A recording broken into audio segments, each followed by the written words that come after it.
Welcome everyone to Awesome Truth, a wrestling book club. I'm your host, Steve Semino, and with me as always is my co-host, Walt Schwenk. Hey, Walters. Hello, Steven. How's it going? My friend, it is going very well. I said, are you ready for the Survivor Series? It is that time of year. Although, do they even do Survivor Series matches I was anymore? That's wondering if it's actually, I literally was thinking today on my bike ride, I was like, are they having Survivor Series? Did we already miss it? Like, I'm so out of modern wrestling, especially WWE. I have no idea what is happening with this year's why. Survivor Why Series. meant do they even do Survivor Series matches anymore? Oh, did Or is they it? do? Are we doing war games? Is that also is that a thing that's happening? I thought they made that transition in recent history to just war Yes. games, which I is but fine by me, I I guess. didn't even but I don't even know like what is happening, who is there. I'm looking it up right now. Oh, CM Punk, Cody Rhodes, the Usos, and TBA versus Braun Breaker, Bronson Reed, Logan Paul. This is just like this is a weird, very very strange Survivor Series War Games matchup. But you're right. I don't believe. I think Survivor Series itself is gone. I think it's literally just a name at this point, right? Yeah, I think so. It's just Survivor Series colon War I Games, which is think weird. Like, why don't you just call it War Games? You know, are they gaining anything with the Survivor Series branding in 2025?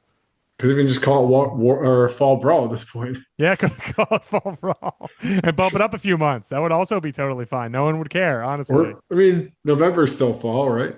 Yeah, sure, Technically. kind of. I think it's the tail end of fall. Yeah, in some ways. So yeah, why not? Who cares? Just make it up. Yeah, who cares? Yeah, but we care because we are watching a Survivor Series match. Well, we're watching the main event of Survivor Series 1990. You all might remember this one. It's the only show, I think the only Survivor Series show where they did a sort of everybody, all the survivors have a big match at the end. So there were one, two, three, four, five Survivor Series matches on this card, and the survivors of those matches all mushed together in a big showdown at the end. And of course, the survivors were Hogan, Warrior, Tito Santana on the good guys, babyface team, versus Ted DiBiase and the entire Visionaries team, which is Rick Martel, the Warlord, Hercules, and Paul Roma, which is a great conceit because the whole Visionaries team defeated the whole. They actually beat a really good team. They had a clean sweep over Jake the Snake, Jimmy Snuka, and the Rockers, and so they all won. And that means they all get to team up and have the 2-man advantage on Hogan, Warrior, and Tito, which is a very fun idea. Yeah, I'm surprised that we didn't try this again in Survivor Series lore history. The whole like all the survivors then team up. I guess it's kind of like a Battle Bowl. Too maybe it's too close to Battle Bowl situation where it's like tag teams fight and then you turn into like everybody survives, turns into a battle royal. But like really, this is what the Survivor Series should be. It's just like the last surviving survivors Yeah. surviving It's the past. most surviving there's ever been in the Survivor Series, right? Like, no one Yeah. has ever survived harder than this one. I mean, we've certainly fought for brand supremacy for so damn long that like, why not try this one again? Like, because brand supremacy was so important. It's a great way to kill a month too. We'll talk about it as we watch, but like it's if you don't really have anything going on, you don't want to build a feud, you just want to kick the can. What a fun way to do it, and also make your baby faces look big as hell. So it really does seem like a no brainer, but who knows? Anyway, are you ready to watch? Well, it's a This very short match, I believe, but I'm ready to get started. I think it's mostly just I am. I think your good guys pose for a lot of it, but we'll see. Oh boy, I am ready for the Survivor Series and the big guys looking big as Yep, the hell. big guy's looking big, and this is on YouTube, right, Walt? And I assume Peacock, though neither one of us has Peacock anymore. I'm sure it's accessible in all the normal places. So At this point, we're only watching along individual matches on YouTube. yes, we're not. We're neither one of us is paying for wrestling content at this point in our lives. So you shouldn't be either, in our opinion. So you can find this match in the usual places. Are you ready, Walt? Let's do it. All right, three, two, one, wrestling. All right, There we got Gorilla and Piper on the call, which is interesting. Love Gorilla. I like Piper in theory. Oh, Rick Martel's got the spray. That's great. wow, And the big button in the jacket. This is great. This is a great Rick Martel era. man. I've never heard the Rick Martel theme, I don't believe, until right now. Oh, and there's Hercules and Paul Roma. Are they Power and Glory? Is that correct, Walt? That sounds about right. I think they're Power and Glory. That sounds right. Yeah, Yeah. there we go. He's got power. Yeah, there it is. Power and Glory. This is a Oh, great. this is Rick Martel's theme, is it? Is this a Is this group Power and theme? Glory's theme? I'm not really sure. I don't Yeah, know. it's My 90s theme knowledge is a little low. Oh, Warlord. Look at these. This is a great list of like super lower mid card jobber type guys. In this. Yeah. It's a great dude. It's a great foursome here. That's Slick. Yeah, Slick's there. Slick was Warlord's manager for some reason. If you can name everybody in Slick's roster, Oh, then of course the $1 Million Man and Virgil. oh man. So great. Do we put DiBiase's theme on our top themes? I don't think we did, but in that's an hindsight, oversight. Oh my god. Such a great God. theme. Like, he looks so good too. yeah. I will say, I don't know if we mentioned this on the show. And not just us, friend of the show, Chris Holcomb. We have a tendency now when one of us gets married, everyone chips in and buys them a belt for like a very strong replica belt. So like not a cheapo one. And none of us have the $1 Million belt, and that's another oversight on our part. We really should have got someone the $1 Million belt. Right, but we were still going through the OG classic I titles. know. But now that I have the belt, the Winged Eagle, which I love my Winged Eagle, but I'm like, if I had the $1 Million belt in my basement, I wouldn't be mad about that either. Sure, the illegitimate title from the 90s. Oh, there's the Hulkster. So all these guys did double duty, obviously. Hogan and Warrior and Tito were all the sole survivors from their teams. They all had great teams. Warrior was on a team with the Legion of Doom and Kerry Von Erich. Hogan was on a team with Duggan, Bossman, and Tugboat. Tito was on a team with Nikolai Volkov and the Bushwhackers. So Tito's team was pretty bad, but the other teams, very, very good. I was gonna say I did see a little bit of the Warriors team, and for some reason, when I thought about this match, I always put the Texas Tornado in the match Instead of Tito? Yeah, in my head, and then I was reminded, no, actually, he lost earlier in the night. Tito's with great. the Warriors team. Hogan's got a foot on Tito. Wow, that's great. I shouldn't have been surprised Yeah. by that, but I love the Titos in this match. That's the one thing, because I remember renting this video when I was a kid from the local video store, and it just tickled me even at like 12 years old that a guy like Tito was in this kind of match, because it's just so not a thing they normally do, you know? Like, it's just, he's not, like, Von Erich makes a lot more sense, but no, Tito's out there, and in my head, he was like, thinking back in this match, I'm like, maybe he's the workhorse who, goes out and does stuff. This match is 9 minutes long, so there is no workhorse in this match at all. Yeah. There's no It could have rest been holds. anybody. It could have been any human being on Earth, really. Yep. What do you think the Warrior and Hogan talk to Tito Santana about when they're all together? When they were calling the match in backstage. Yeah, what do you think they even just like say to each other? They're probably guys. I mean, they've all been around for so long. They're all, wise and veterans. I bet they have good chats. Fair enough. Okay. This Hey, can't argue it, but Do you think they're not friends? I mean, Hogan and Warrior certainly had a rivalry in the sense that, over who gets to be the top dog. But Tito seems like Probably a glue appreciate guy. it. Everyone gets along with Tito, I bet. they probably appreciate the fact that Tito's gonna go and take the job and then make them look even cooler. Yes, for sure. Oh, Tito got a pin already. Is that Warlord who's out already? That's Warlord. Wow, Warlord took a crossbody and then was eliminated from the match. Yeah, wow. He must have been really blown up in that first Survivor Series match. Wow. I have a feeling we're going to get a lot of just like two-move people going out based on how this is starting off. And also when I remember this match, because maybe I saw it a long time ago, if even at that, but I remember there being 8-3 people. Yes, me too. That was my logic. I thought the fact that there was 4 guys from one team just really put them over the top. Like, it was something really unfair, But it wasn't. It's just 5-on-3, which is a disadvantage, but it's not that much of a disadvantage. Like 5-on-3, there's been a lot of 5-on-3s and the types of like Hogan. Think about what Hogan and Savage would go on to do, 5 years later at Uncensored. Yeah, I mean, Hogan alone is worth 3 guys. Warrior alone back then was and worth Title 3 Warrior guys. from '90. Yeah, like those are super powered heroes. So Yeah, Really not. Tito's worth one Warlord No, apparently. absolutely. One Warlord, definitely one Paul Roma. So Yeah, Tito's a two-time Intercontinental Champion. yeah. Oh, I think that's it for this. Is it for Tito? Oh, that's fun. wow, a nice roll up grabbing the hair. Never seen that. I guess that would make me get pinned harder.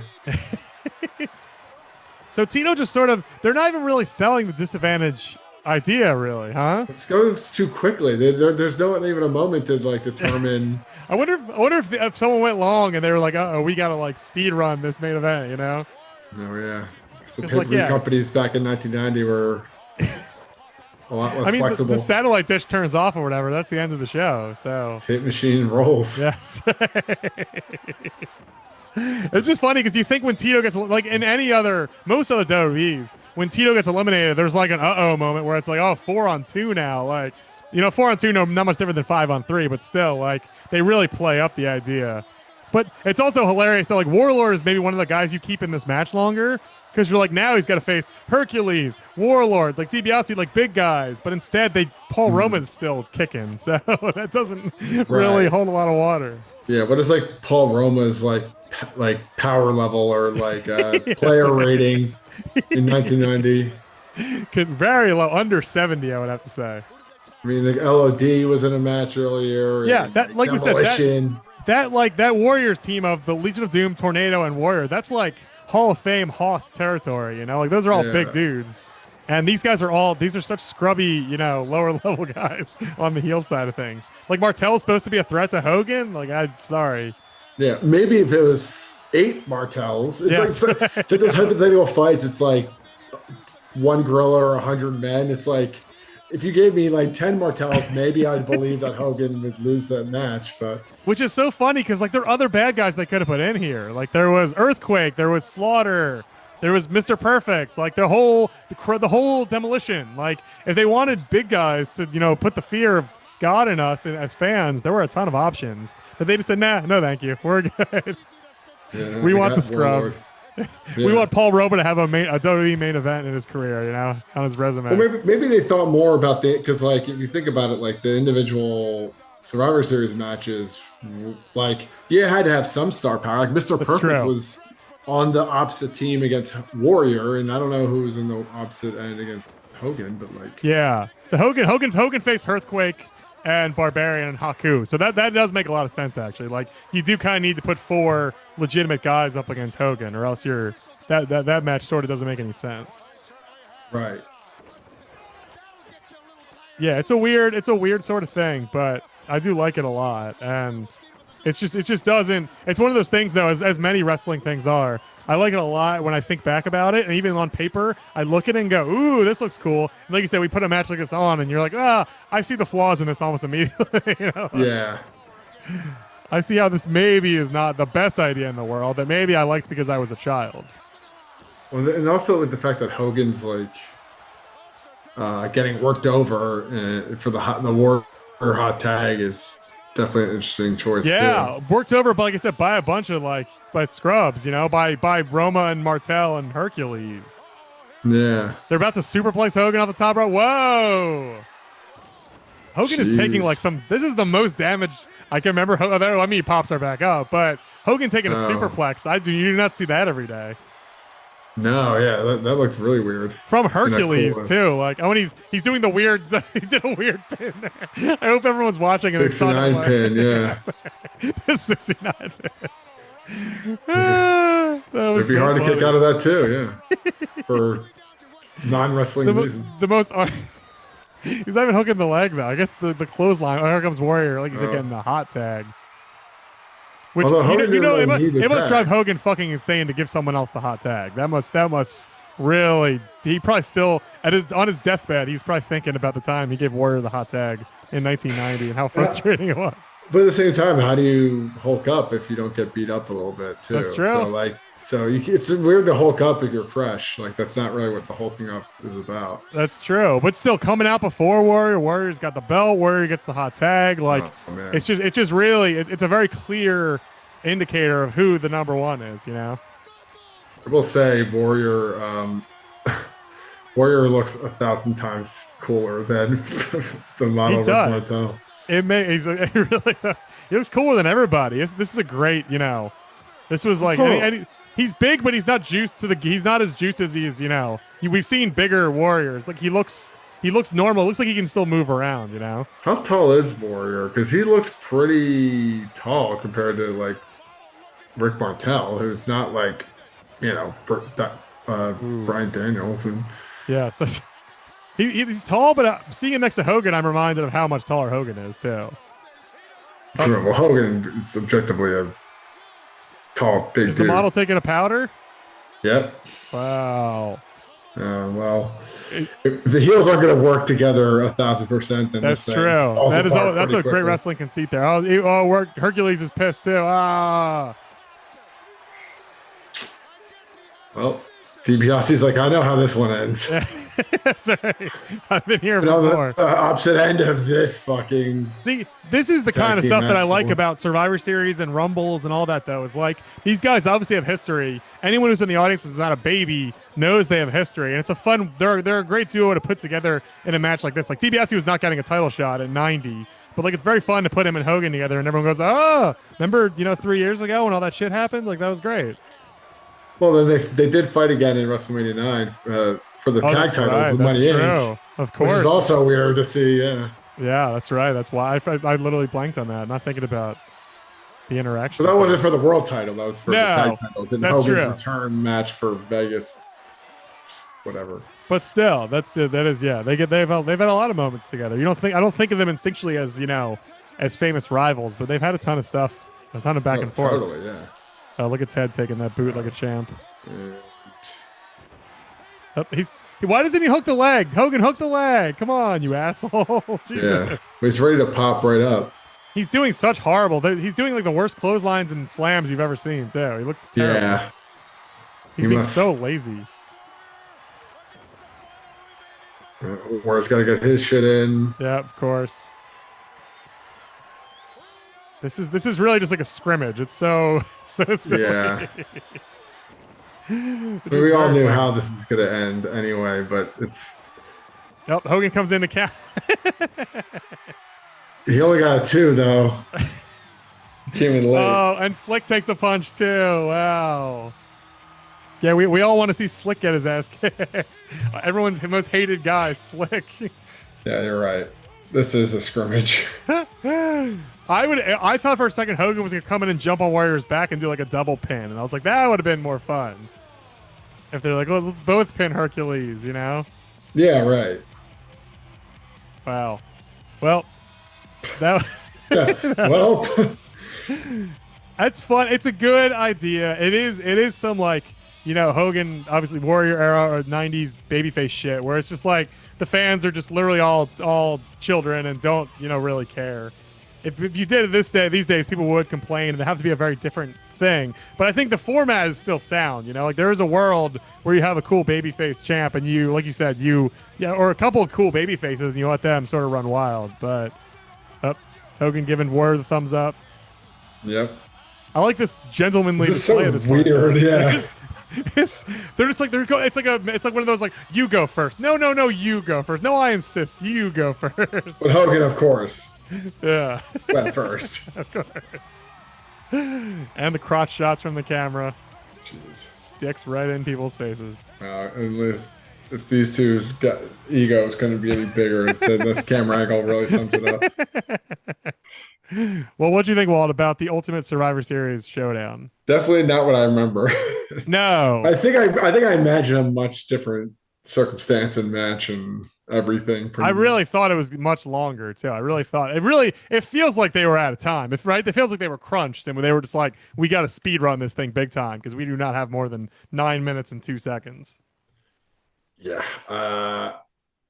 It did seem rushed. It seemed like a TV match. Like there was like a really hard time limit here, and Yeah. they got it in just in time. Yeah, USA is going to go to silk stockings or whatever, so we really got to move. Oh man.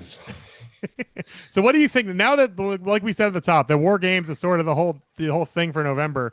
I mean, I remember when they switched to war games, everyone was very excited. Now it's sort of become part and parcel. There's a men's and a women's. It's just a little diluted. Would you want them to go back to Survivor Series? Like, do you objectively still enjoy war games? Where do you stand on Survivor Series in 2025? I think when done right, Survivor Series can be a great conceit and a great format. But the problem though is like, just like with war games now, it's like if you're going to take this year's war games and put it in Survivor Series, it's still the same like poorly booked, poorly planned like story. So like, what's the difference? So at the end of the day, it's all about the lead up and then the character, then the dynamics within the match itself.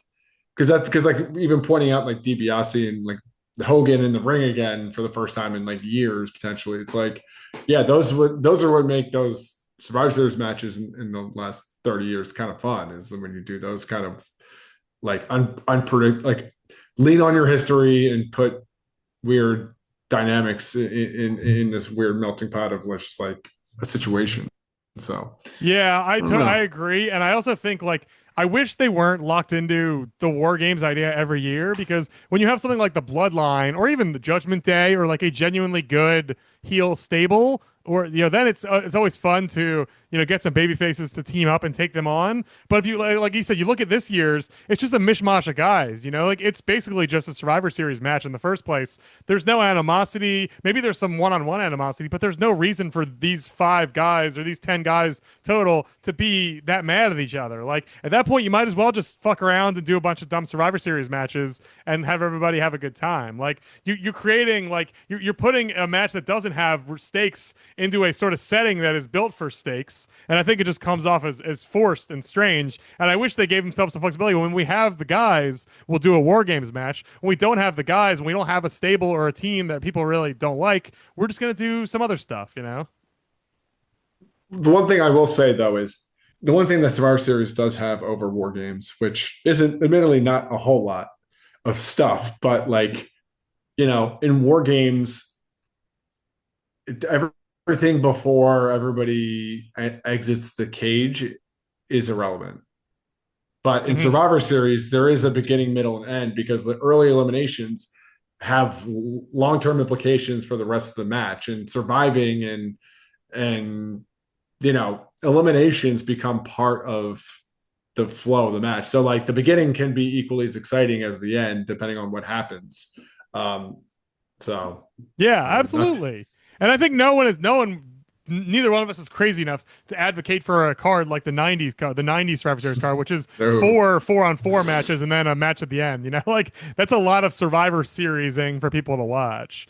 But it would be fun to see, to see the heels and the faces sort of forced together in random pairings and, try and coexist in a few matches on the card. Like, I just think it's a good chance to put I don't know, there's this sense of WWE right now, I feel like, where they feel like every match, every card has to be like built up as the biggest thing ever. And it didn't used to be that way. I guess that's probably a little dating me to say that, but like we used to know that In Your House was no big deal. We used to know that Survivor Series was not Mania, was not Rumble, was not SummerSlam even. Like it was okay. Like it wasn't Survivor Series could still be fun even if it wasn't as big as the actual big shows. And nowadays I feel like they feel the need to make everything important, and that's just not how it works. Like it's just you're sort of tricking your fans by pretending like this all matters. Like we know Survivor Series doesn't matter, and attaching war games to it is just not a catch-all solution. It just feels like a little more flexibility. They could be a little more realistic and still have some fun and do some dumb stuff, and then we'll get to the good stuff in January. Or have Survivor Series matches where the sole survivors end up going to War Games. Sure.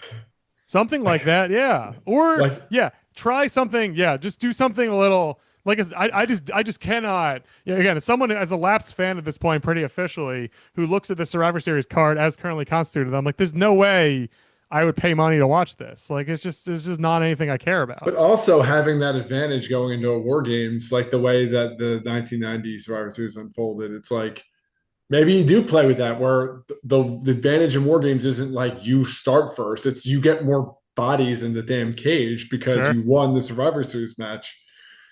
Not the fantasy book here, but I'm just saying, like, there is a world where both things can exist and can work with each other. And it feels like right now it's like one or the other. It's like, I guess. I mean, I Yeah, don't know. I agree. Well, what we know for sure is they probably shouldn't do again. The 1990 thing is No. belongs in 1990. But it was fun to see all these guys. I mean, we're probably never going to do a Rick Martel, Paul Roma, Warlord match watch along ever again. So at least we got to say we got it out of the way now, right? Yeah, and Tito Santana. And Tito Santana will probably never do him either. Do you know Tito Santana was in the first ever WrestleMania match? I just found out. So Good, found out by reading Wikipedia a half hour ago. So, but good for him. Yeah, mentioned in the last episode, and we mentioned him again. So that's right. Tito's blown up. We're talking Tito nonstop, I guess. yeah, maybe when there's we'll we'll have to find a Tito Santana specific episode We'll see. instead of That's the Tito dream. Tangent. That's when you know when we're really digging the bottom of the barrels when we're doing more Timo. So we'll see if we ever get that low. Yeah. Well, if you're here to talk about Tito Santana and many other wrestlers, Hulk Hogan and the Ultimate Warrior among them, you can find our archives at awesometruth.libsyn.com for episodes old and new. Subscribe to us on Apple Podcasts, Spotify, everywhere podcasts are delivered. We are there. Well, great November watch along, great Survivor Series chats, and I will be joining you in not watching War Games and probably never caring about it anymore. So that's always good to Great. know. Yeah, I look forward to not watching wrestling, I guess. Unless it's 10-minute, 15-minute matches on YouTube for this show. Yes, in that case, we will definitely watch wrestling. Thank you all so much for listening. And remember, the truth will set you free.